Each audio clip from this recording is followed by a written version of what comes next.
எசாயா 16ஆம் அதிகாரம். சீயோன் மகளின் மலையில் நாட்டை ஆள்பவனுக்கு சேலா நகரிலிருந்து பாலை நிலம் வழியாக செம்மறியாடு அனுப்புங்கள். சிறகடித்து அலையும் பறவை போலும் கூடு இழந்த குஞ்சு போலும் மோவாபிய மகளிர் அர்னோன் துறைகளில் காணப்படுவர். வாருங்கள், அறிவுரை கூறுங்கள், நடுநிலையோடு நடந்து கொள்ளுங்கள். நண்பகலில் உங்கள் நிழலை இரவு போலாக்கி விரட்டியடிக்கப்பட்டவர்களுக்கு மறைத்து வையுங்கள். தப்பி ஓடுகிறவர்களை காட்டி கொடுக்காதீர்கள். மோவாபிலிருந்து துரத்தப்பட்டவர்கள் உங்களிடையே தங்கி இருக்கட்டும். அழிக்க வருபவனின் பார்வையிலிருந்து தப்ப அவர்களுக்கு அடைக்கலமாயிருங்கள். ஒடுக்குபவன் ஒளிந்து போவான், அழிவு ஓய்ந்து போம்.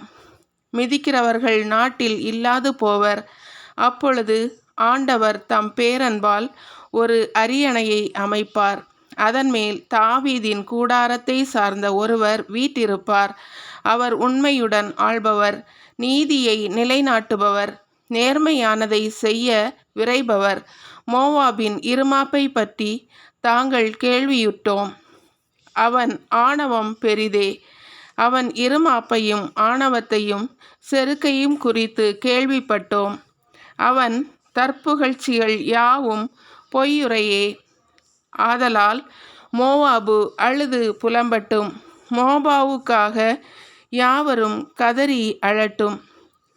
கீர் அரசேத்தின் திராட்சை அடைகளை நினைத்து நெஞ்சம் தளர்ந்து விம்மியழுங்கள்.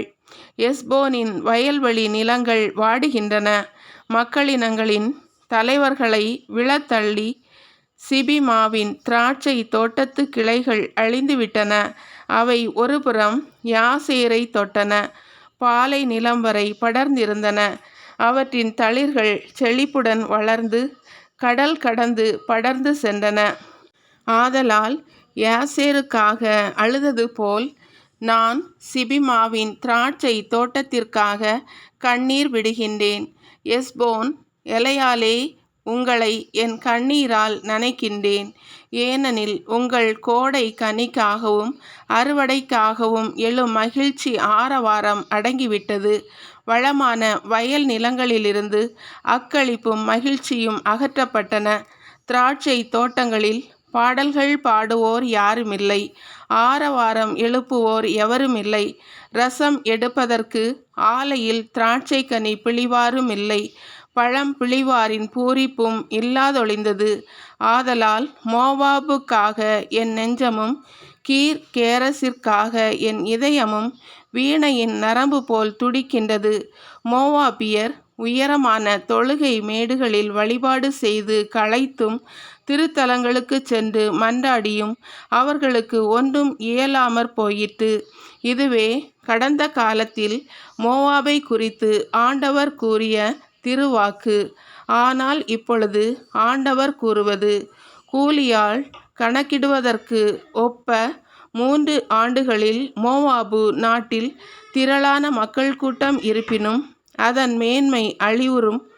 ஒரு சிலரே நாட்டில் எஞ்சியிருப்பர், அவர்களும் வலிமை இழந்திருப்பர்.